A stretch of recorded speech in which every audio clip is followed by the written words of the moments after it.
Então vamos lá. Para começar, já que o Faustino outro dia mencionou a morte, vamos começar pela morte, aí vamos para a vida, né? Tem aquele conselho do profeta Muhammad, Maomé, né? Que fala assim, não fez mal, sim? Tem aquele ar, que bom. Então, o que ele falou para seus companheiros? Falou, morram antes de a morte chegar para vocês. Morram antes da morte. Que se morram para ignorância, por exemplo, antes da morte física chegar. Então, isso pode se chamar de morte iniciática. Qual que é a importância dessa morte para o domínio da ilusão que permite nascer e viver no conhecimento e no amor? A importância revela-se também em outro hadith, em outra tradição do profeta, que fala assim, as pessoas estão dormidas até elas morrerem, então acordam. Tá? Então, o comum dos seres humanos atravessa essa vida aqui como um sono. E só vai acordar para o haq, para a realidade, nessa transição para outra vida, que a gente chama de morte, né? Então, interessante, porque a possibilidade para nós é acordar nessa dimensão do halq e continuar a viver uma vida nova na presença do haq, que os outros só vão encontrar no além dessa dimensão, tá? Na outra vida, no que é chamado a outra vida.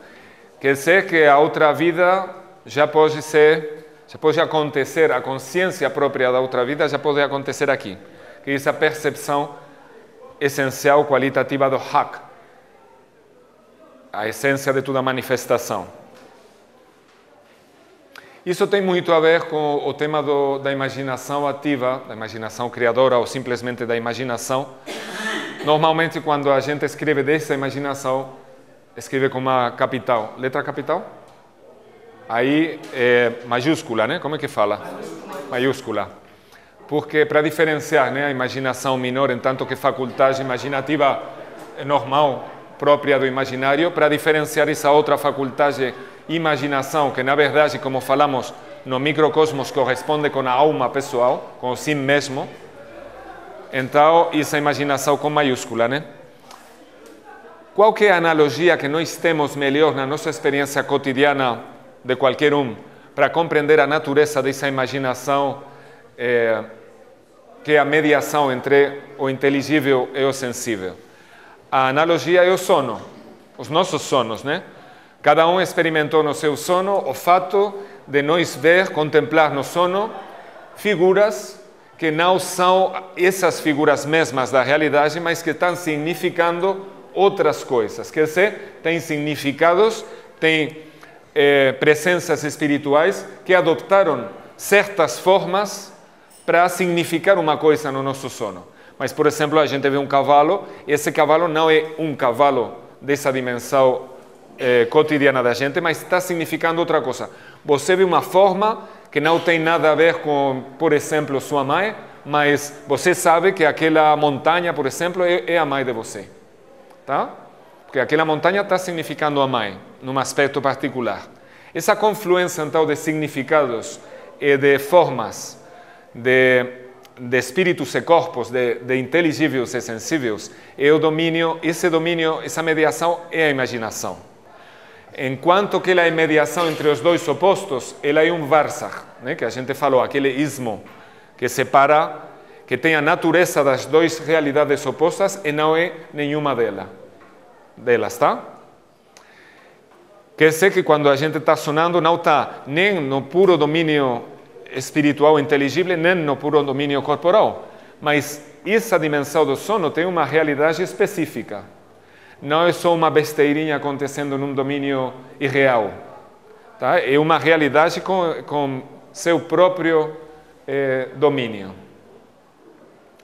Agora bem, isso que é um sono cotidiano, um sono sem, vamos falar, sem particular significação, não é especificamente a expressão do que aqui a gente vai chamar imaginação ativa enquanto faculdade própria dos contemplativos, dos que acordaram, dos verdadeiros, dos espirituais que têm receptividade para as luzes do conhecimento descerem no coração deles.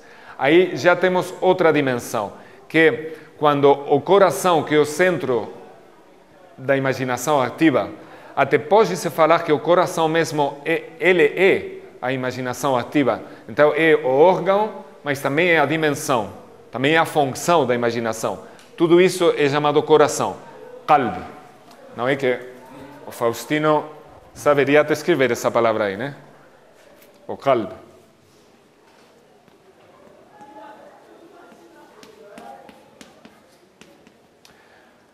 Isso é uma palavra fundamental para compreender a imaginação, para compreender a função do ser humano na existência, para compreender o sufismo. Porque, como falava o Attar, se o coração está acordado, está desperto, todos os outros centros sutis vão acordar. Mas se ele está dormido, tanto faz que o resto seja mais ou menos desenvolvido em termos das pessoas chegarem à plenitude de seu potencial.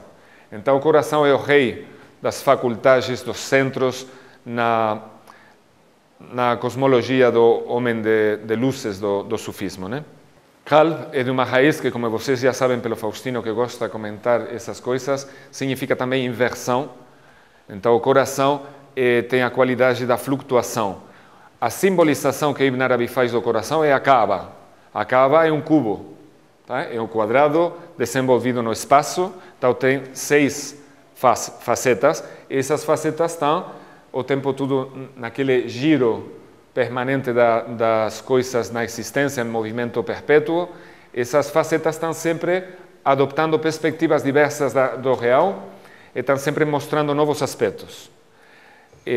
Então, a experiência de uma coisa que parece permanecer vai ser sempre renovada na percepção. Não só na existência, que é sempre permanentemente renovada, mas também da perspectiva do coração. O coração está constantemente adotando uma nova perspectiva da experiência.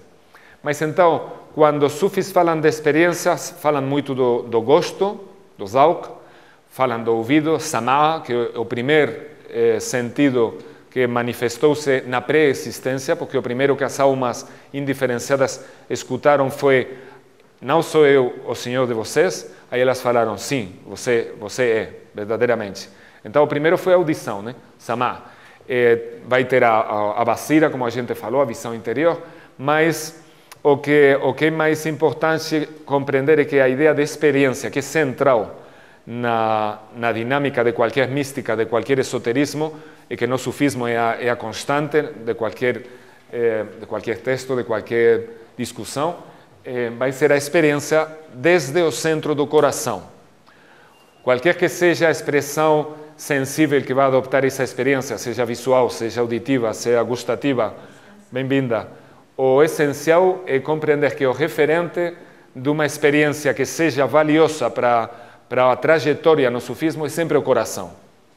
Uma experiência que não está ligada à ideia central do coração nem tem um valor assim para lembrar, para transmitir, tá? Então, isso é muito importante, porque a gente falou ontem do ser humano descentrado.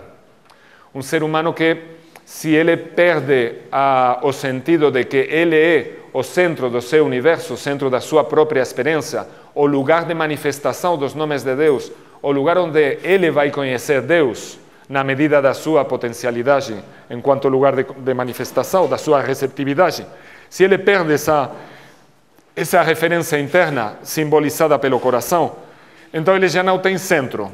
Se não tem centro, já não tem uma experiência centralizada. Então a experiência já é uma dispersão. Já fica no terreiro daquele diabo, daquele jogo, né? Que vai jogar os símbolos fora enquanto dispersão. Então a pessoa fica dispersada. E isso vai fazer com que muitas coisas possam se manifestar. Então a dispersão tem um aspecto positivo de manifestação, que também faz parte da graça, mas para as pessoas voltar àquela concentração que vai permitir que a atenção fique no centro e, portanto, tome consciência da origem e do haq presente naquela concentração, esse movimento é fundamental. Para onde que se faz esse movimento? Para o coração.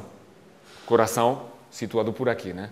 Não é uma localização física concreta, o que chama-se, por exemplo, de centro sutil do coração, com os kubraguis, os nashbandis, é uma localização mais ou menos no peito, não do lado do coração físico, central, tá? Normalmente é associado à cor verde, porque é a que corresponde por aqui a esse centro vital, mas é uma localização só simbólica. Então, o importante é a pessoa se conceber, entanto que ela está centrada no coração. O coração, segundo uma tradição, contém a Rahman. Aquele que criou todas as coisas no seu hálito, está dentro do coração da gente. Olha só que imagem, então, de presença, de proximidade, de tashbih. Vai ter uma dialética sempre no discurso e na experiência do sufismo, que tem que ficar sempre um movimento contínuo, porque não é nem para ir do lado da incomparabilidade do tansih, nem para ficar do lado da similitude do tasbih, né? Imanência, transcendência. Então, Ibn Arabi vai falar do caminho da primavera, vai entre os dois. Os excessos, as carências, as dificuldades espirituais normalmente acontecem por um excesso de orientação ao transcendentalismo, um excesso de imanentismo. Tá? Então, enquanto estamos falando do coração, estamos falando dessa imanência, também dessa presença de Deus no coração, estamos falando do Deus da proximidade. Um dos seus nomes é Al-Qarib, o próximo. E o Corão fala, ele está mais próximo de sua jugular do que você mesmo. Quer dizer, ele está aí mesmo, está bem pertinho, né? Fala o Corão, onde quer que vocês se voltem, aí está a face de Deus. Então, ele está presente em qualquer direção. Assim tem, onde quer que vocês estejam, ele está convosco, com vocês. Isso é a relação de co-presença. Ele sempre está presente com a gente. Se tem duas pessoas que estão rememorando ele, ele é o terceiro. Se tem três, ele é o quarto. Quer dizer, ele está verdadeiramente presente em todo momento, em toda situação, sem exceção. Bom, tem mais alguma referência para nós conceber a imaginação? Agora bem, falamos que o coração é o órgão da imaginação e a gente tem que imaginar aquele órgão da imaginação, porque enquanto a gente fala do coração, já está imaginando o coração, né? Na verdade, estamos imaginando, como já falamos, o tempo todo. Porque, como já falamos, eu falei, a analogia é o sono. Mas o que fala o hadith, que isso aqui é um sono. A gente está agora mesmo imaginando dentro de um sono. Não é? E daquilo que vamos falar é o que acontece, como é que as pessoas acordam. E aí vamos continuar com isso. Mas para voltar, tem outro hadith que é muito importante para entender a dimensão da imaginação no sufismo. Hadith é tradição profética que fala do profeta, nesse caso Muhammad, extracorânica. Não faz parte do texto do Corão. Às vezes tem hadith divino, onde é Deus que fala em primeira persona. Fala eu, já falei um hadith outro dia que era divino, né? O santo, chama-se assim, Qudsi. Então, esse hadith Qudsi, o Ilahi, faz também parte daquele corpus de todas as transmissões do profeta que não são parte do texto do Corão. Por que aqueles textos onde Deus fala eu diretamente não são parte do Corão? Porque não são Corão. Não tem mais explicação. Não faz parte do mesmo corpus. Então, esses são os dois referenciais permanentes escriturários do Ibn Arabi de tudo Sufi, né? Porque o sufismo está sempre ligado com essa linguagem própria, simbólica da tradição islâmica. E se vocês querem outra situação, não hoje, mas sempre está uma reflexão aqui. Vamos falar da imaginação também para compreender qual que é a necessidade de uma via simbólica privilegiada para fazer essa caminhada, porque como é que você vai lidar com esse mundo infinito das simbolizações, né? Então, o que é chamado revelação, o que é chamado o que é chamado religião, são caminhos privilegiados para você acordar.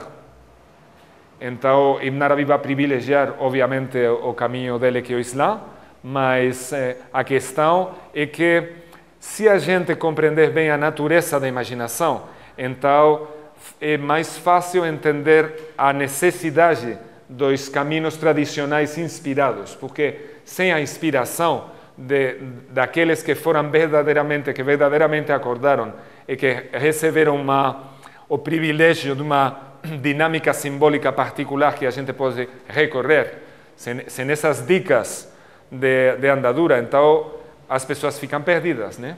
Num universo de possibilidades infinitas. Então, a conceição que o Ibn Arabi vai ter da revelação é bem assim, é um caminho necessário para as pessoas terem uma orientação. Sem essa orientação, difícil a ideia de acordar. Mesmo as pessoas que ficam fora do contexto direto de uma religião, elas acordam por uma mediação imaginal. Isso também pode acontecer. Não um contexto de comunidade religiosa propriamente, mas um contexto de direta inspiração vinda do mundo intermediário da imaginação, descendo do mundo dos espíritos e do mistério, né? Bom, tudo bem. Só para falar que isso é um sujeito que a gente pode tratar depois. A necessidade desses caminhos particulares revelados.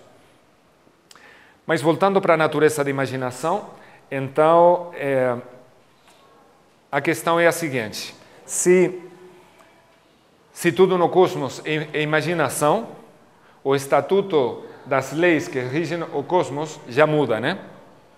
Parte da imaginação dessa dimensão do Khalq, na qual a gente habita, é que, por vontade de Deus, esse mundo está regido por certas normas, que a gente analisa enquanto leis. Agora bem, essas leis regem essa dimensão do sono, da imaginação, mas não aplicam para outras dimensões. Tá? Então, as leis que operam numa dimensão, as causas, efeitos que operam numa certa dimensão, não operam noutra dimensão. De acordo? Isso até na ciência moderna é claro. Mas influenciam? Tem uma relação, sim, influenciam. Quer dizer, tudo que se manifesta numa dimensão tem uma ressonância noutra dimensão. E afeta o que está acontecendo noutra dimensão. Porque, ora bem, isso é muito importante, o que você está perguntando aí. Porque qualquer diferenciação de categorias que nós vamos fazer é só uma diferenciação relativa. Por exemplo, estamos falando inteligível, imaginal, sensível. Mas, na verdade, tem uma continuidade. Estamos falando corpo, alma, espírito. Mas, na verdade, são uma coisa contínua, são uma coisa só. Agora, são 3 aspectos, 3 níveis, 3 graus para se relacionar com essa realidade que unifica esses graus. Tá? Então, não são 3 coisas cortadas. Tá? Então, tudo o que acontece num nível está, de um certo ponto de vista, se refletindo nos outros níveis. Sim. Bom, então isso também é importante para a imaginação. Agora bem, a gente pode falar de vários tipos de imaginação. Pode-se falar da imaginação contínua e da imaginação descontínua, desculpem. Vamos ver, tem uma imaginação que é mais privativa de si, que é uma imaginação que acontece no seu microcosmos, coisas, por exemplo, que você vai contemplar, que outra pessoa do seu lado não vai contemplar. Então, é uma imaginação mais interior. Pode acontecer, por exemplo, na visão onírica, no sonho, mas uma visão de uma qualidade diferente. Porque se vamos falar de imaginal para opor ao imaginário, então já não estamos falando do imaginário assim sem força, sem orientação. Aquele imaginário, agora eu posso imaginar que eu estou aí na praia de Trindade e tal, muito, não, com um solzinho aí. Não, mas isso é imaginário também, não tem uma força, não tem uma orientação, isso não está descendo do mundo do espírito como uma inspiração. Então, as características dessa imaginação que vem do alto e que manifesta-se no domínio intermédio, tem uma intensidade de luz, de cor, os sentidos intensificam-se e você é partícipe intenso dessa experiência. Tá? E o que é mais importante, uma experiência imaginal só vai ser valiosa quando ela deixar uma ciência para você, um conhecimento. Uma experiência que não deixa uma ciência, Ibn Arabi fala, não tem o menor valor. não merece nem lembrar. Aí você fala, nossa, eu fui lá, estava numa boa, mas o que você aprendeu disso? Qual foi a transmissão? Qual foi a revelação? Não sei falar, mas não tem como lembrar, como falar, como crescer, como se desenvolver com isso, então, tudo bem. Né? Foi uma boa, legal, mas não especialmente significativo. Então, quando a gente vai falar do imaginal, distinguindo do imaginário, vamos falar dessas ocasiões especiais em que o descenso vertical sobre nossa horizontalidade cronológica é manifesto. A pessoa não tem dúvida disso estar acontecendo. Por exemplo, quase com certeza cada um de vocês, às vezes na vida, experimentou certos sonos que não eram sonos convencionais. Você acorda muitas vezes com muito sono, olha, isso é interessante, aí eu lembro isso aqui, aquilo lá. Mas às vezes você acorda com um sono que tinha aquela luz, tinha aquelas cores, tinha aquela intensidade, aí fica, o seu ser fica aí tremendo com aquilo, que foi isso? Às vezes esses sonos são recorrentes, né? E tem uma luz particular, tem uma inspiração. Você sabe que aquilo que está acontecendo é diferente, não é? Alguém que não experimentou isso? Ninguém vai falar. Você não experimentou isso nunca? Não, já experimentei. Eu pensei que você perguntou se alguém experimentou. Ah, tá. Você experimentou então? Recorrentemente. Sim. Recorrentemente, né? Bom, então essa vai ser nossa analogia, porque, bom, depois de eu ter ouvido falar ao Faustino na classe dele, que foi uma maravilha, que segundo certas estatísticas, 50% do brasileiro já experimentou algum tipo de experiência imaginal. Ele não falou assim, né? Mas falou de visão, de audição, de relação com o espírito de um certo tipo. Então, eu já falei ontem que o brasileiro não precisa fazer prática da imaginação, porque ele já tem. Até outros 50% eu acredito que eles têm também, porque é uma coisa muito cultural. Aqui, quando você vem aqui, nesse país, a própria imaginação fica mais aberta. Tem um efeito assim de aberto para nós espanhóis, acho que europeus em geral, a experiência do Brasil abre a nossa percepção, porque vocês têm a percepção muito mais liberada. Bom, é uma apreciação pessoal, desculpem se é uma generalização meio boba, né? Mas é uma percepção, é uma apreciação sincera que eu tenho dessa qualidade de vocês. Então poderíamos falar até que a tendência imanentista do Brasil é muito forte. Muito mesmo. Por isso tem muita religião ligada à percepção das manifestações dos atributos, dos nomes de Deus, das qualidades. Até isso pode se tornar uma dificuldade para o equilíbrio com o transcendentalismo. Que aí se posso imaginar, que sou imaginação, que aqui, se tem aqui uma tendência, seria mais para o imanentismo, né? Por exemplo, isso de uma apreciação de fora aparece assim, com muita religião brasileira parece que tem essa tendência, né?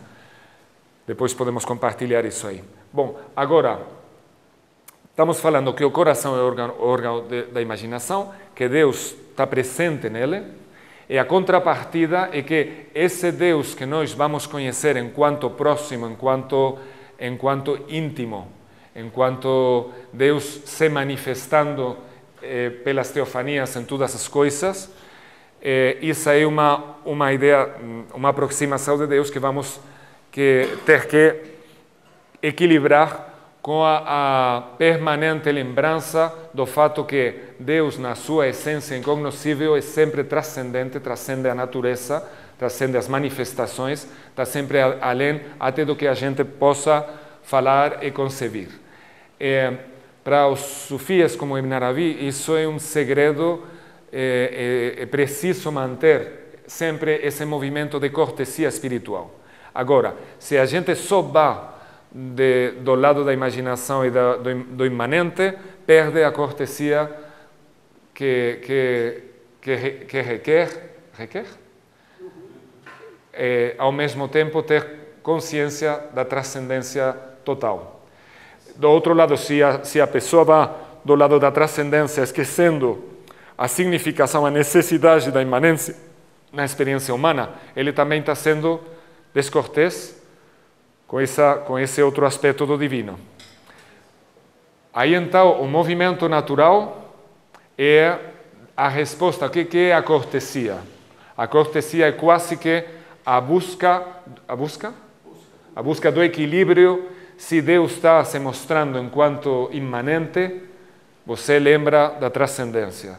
Você evoca a transcendência no interior de você. Se Ele está se mostrando a você enquanto... Se Ele está não se mostrando enquanto transcendência, então você evoca a proximidade, a intimidade. Esse é o movimento oposto.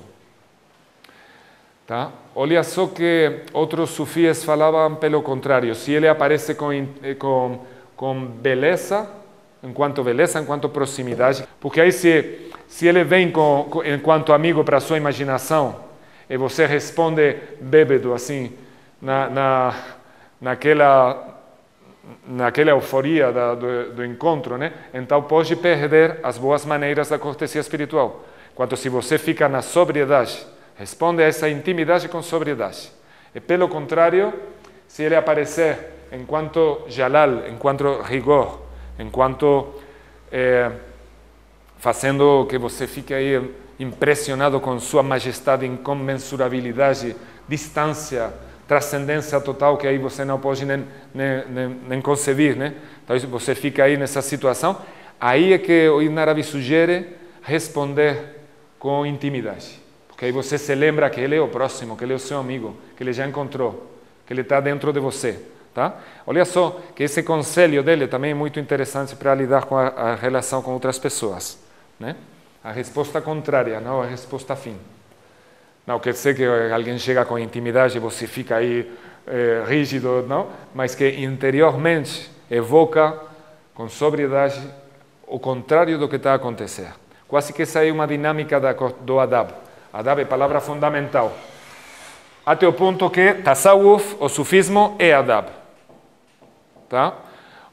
O Ibn Arabi fala que o sufismo é a prática, vamos falar a adopção dos caracteres dos nomes de Deus, ou bem que o sufismo é a prática do adab. Vem a ser a mesma coisa. Então, adab, eu já escrevi. Acho que até comecei por aí, não? Escrevi aí desse lado. Bom, então, adab. Árabe, né? Árabe é bonito porque começa com a primeira letra, né, que é o alif, e que representa a unidade. É um símbolo, olha só, é só a linha, né? É só a linha. Então, é o descendimento do ponto original, do não manifestado, da ocultação, que descende enquanto linha. E essa letra é também Então, esse símbolo é O que é mais interessante é que é a única letra que não tem som. Você não pode pronunciar isso aí, não tem som. É só um signo da unidade. Você só vai pronunciar quando tem uma vogal. Por exemplo, pode escrever A, U, I. Aí pronuncia A, U, I. Porque a letra mesma não tem som. Porque a letra da essência, então, é indiferenciada. Só adota as características dos movimentos, dos acidentes e tal, mas ela mesma não tem cor, não tem diferenciação. Então, é uma coisa interessante do alif. Além disso, ela nunca une com a letra que vem de trás, porque ela permanece enquanto essência sem ligação. Então, primeiro hadith que eu quero lembrar para conhecer a natureza da imaginação no sufismo é o seguinte: aconteceu certo dia, é uma paráfrase, não é literal, não truxe comigo porque prefiro falar assim, mas a ideia eu vou passar. Talvez as palavras mudam, né? Então aconteceu que chegou um viajeiro na cidade de Medina, onde o profeta estava com seus companheiros na mesquita lá. Ele tinha fugido, né, da cidade de Meca porque foi perseguido e tal. Então ele estava lá em Medina com a comunidade e todos eram companheiros, ficavam perto dele, mas tinham muito respeito, né?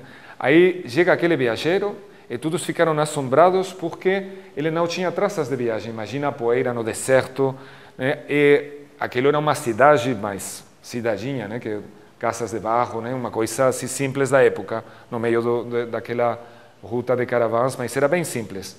Então, nem tantas pessoas, todos se conheciam. De repente aparece aquele viajeiro com cabelo preto, sem poeira, as roupas dele limpas, ninguém conhecia. Então ficaram, que é isso aqui? Como é que ele chegou? Que é isso, né? Estou explicando, né? O que o hadith sugere. Aí ele chega do lado do profeta, senta junto com ele no chão e põe as mãos aqui nas pernas dele, com toda a intimidade. E o profeta aí, tranquilo, acolhe aquela pessoa. E aí, não só isso, mas começa a interrogar o profeta. Ô mensageiro de Deus, o que é o Islã? Aí o profeta fala, 5 pilares do Islã, né? Jejum, shahada. A shahada de onde vem a palavra mushahada, que depois a gente vai ver. Não, a testemunha. E olha só, né? Que o primeiro pilar do Islã é testemunha. Essa testemunha, como é que acontece? É uma testemunha mental, é uma testemunha de contemplação, é uma formulação. O que é isso de testemunhar? Eu dou fé, não? Eu sou testigo que... interessante, né? Que eu fala isso de eu sou testigo. Né? Isso é uma reflexão que os sufis fazem muito. Bom, aí fala aqueles pilares. Depois, quando acaba, aquela pessoa fala, falou verdade, santa. Aí todos ficam, nossa, mas quem que é esse que fala para o profeta se aquilo é correto ou não é correto? Aí ele continua interrogando. E pergunta, o que é o imã? O que é a fé? Tá? Aí fala-se da fé. E pergunta, o que é o ihsan? Qual que é a perfeita realização? A plenitude da prática também da tradição, né? O ihsan é uma coisa assim como fazer bem, né? Ou bem fazer, mas a perfeita realização poderia se falar. Então aí ele fala que consiste em adorar Deus como se você como se você estivesse vendo, porque mesmo se você não vê, ele vê você. Mas isso é como se ka'anna, você servir, você adorar Deus, ka'anna katarahu, como se você vê ele. Tá? Esse é como se Ibn Arabi fala do sultão da imaginação. Quer dizer que a prática então do sufi vai consistir em, mesmo se ele ainda não desenvolveu a capacidade da imaginação ativa, porque ele ainda não entrou nessa dimensão da terra de Deus, mesmo assim, ele vai viver como se ele já estivesse contemplando Deus o tempo todo. Quer dizer, que a teoria no Ibn Arabi vai ser a teoria das teofanias, então ele já vai estabelecer na sua imaginação uma relação com o cotidiano, como se ele já estivesse tendo uma relação com o haq.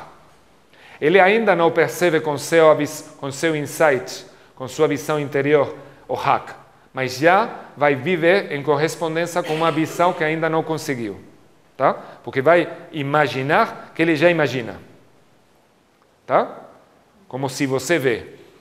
Porque o Corão fala que está aí, está na frente. Então, você olha para isso, acredite que está vendo Deus. Então aí já instaura-se na tradição a função da imaginação com muito privilégio se comparado a como ela é tratada em outras tradições. Agora bem, o hadith continua e acontece que no final a pessoa vai embora, depois de falar, falou bem, vai embora e todos perguntam para o profeta, mas mensageiro de Deus, quem que era essa pessoa que interrogou assim você? E aí falou, isso é o anjo Gabriel, que tem vindo entre nós para ensinar vocês a sua religião. Vejam bem, isso aqui é um hadith confirmado por várias linhas certas de transmissão numa multidão de companheiros direitos do profeta. Então, todos os estudosos do hadith, os mais rigorosos, que só aceitam hadith sahih, que é fidedigno, que foi confirmado por muitas linhas de transmissão, que todos falaram o mesmo, e que todas as pessoas da cadeia de transmissão são fidedignas.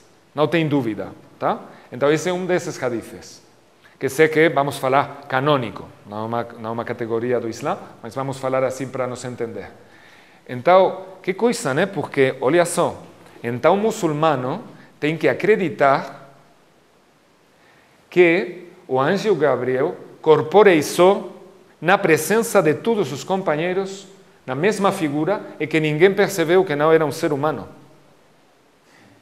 Só perceberam que era meio esquisito, que ele estava limpo, e que não conheciam, e que era um cara, assim, estranho, né? Mas eles todos contemplaram a mesma pessoa. Isso é imaginação descontínua, porque não é a imaginação de você no seu interior. Uma imaginação que vai responder aos prototipos do seu microcosmos, né? Tem exemplos dessa imaginação, que é mais interior. Por exemplo, às vezes o profeta contemplava o anjo Gabriel de diversas maneiras, quando ele descia. Às vezes ele ouviu na forma do jovem mais velho do seu entorno, das tribos do entorno. Então, adotou para ele a forma do Dihya al-Kalbi, que era um moço muito lindo de uma tribo do lado a lado, da tribo de Kalb.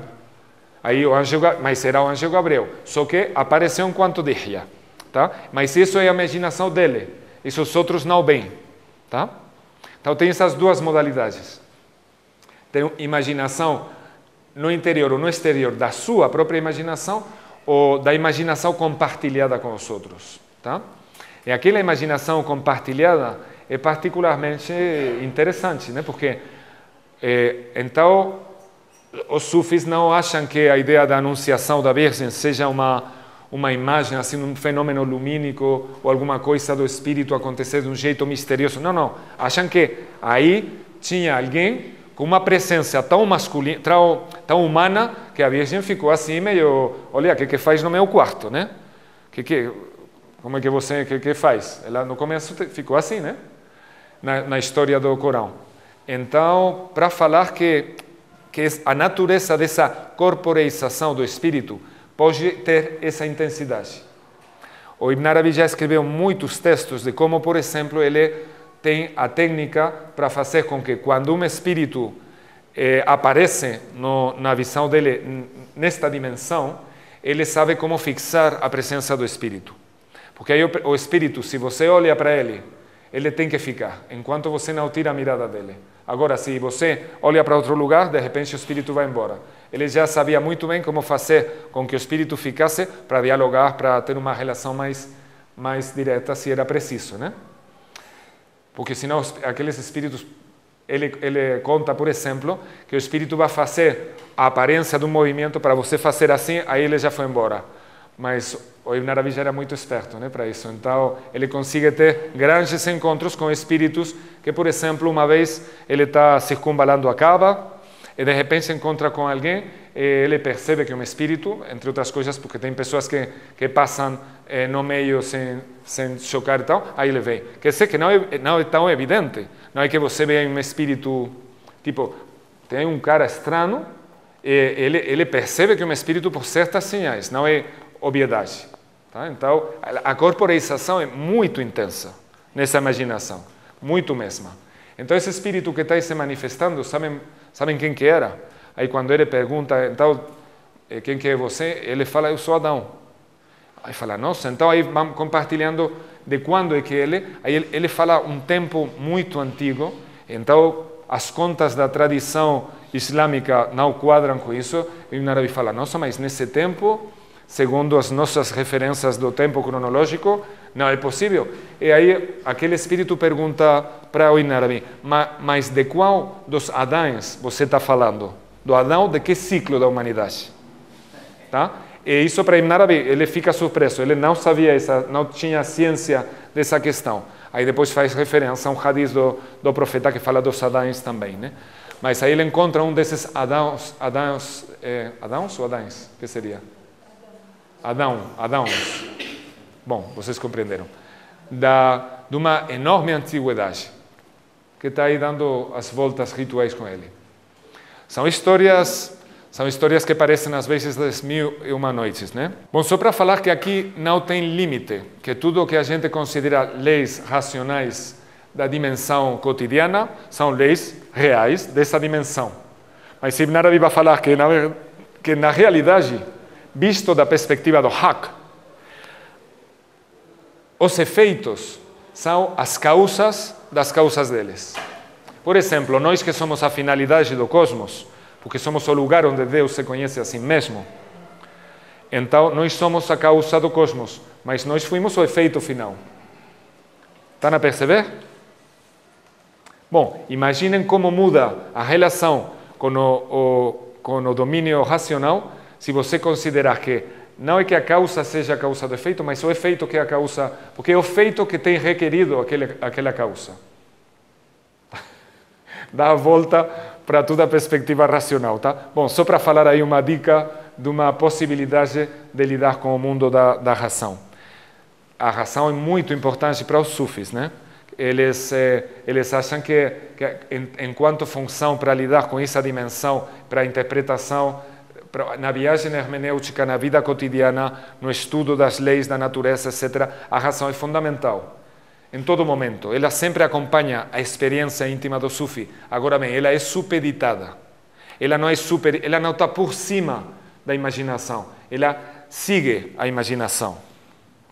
A imaginação é de uma ordem superior porque bate o mais alto dos níveis espirituais. Enquanto a razão, o raciocínio, né? Não o akla superior, não o intelecto primeiro, que é a origem de toda a existência, que é a origem de todo o processo de manifestação. Mas o intelecto humano, enquanto processo de raciocínio, enquanto mecanicidade, está sempre por baixo das imagens, dos símbolos que são fornecidos pela tradição, pela revelação. Então, a proposta é bem diversa dos filósofos racionais do Islã, que falam a linguagem racional, universal, da lógica, etc., está por cima, né? E os símbolos seriam para as pessoas sem capacidade racional se realizarem. A perspectiva dos sufis é a contrária. A razão está por baixo, está seguindo a experiência da imaginação, para confirmar, para verificar, para estruturar, se quer, para qualquer coisa, mas nunca vá por diante. Tá? Sim? A criança é mais imaginativa do que o adulto? Acho que essa diferenciação não é feita, não, depende da pessoa. Não tem uma idade para a imaginação se desenvolver. Por exemplo, Jesus já nasceu dotado de palavra e de imaginação, né? Então, outros são conhecedores enquanto são meninos e outros não. Então, acho que não dá para generalizar. Mas o que Ibn Arabi fala não é que a gente tem que ser como as crianças, é que a gente tem que ser, sabem o quê? Como os fetos. Como antes de nascer. O ideal do sufi, de um certo ponto de vista, é se voltar para o não manifestado, o não nascido. Então, olha aí que isso, Faustino, a gente tem que falar bem.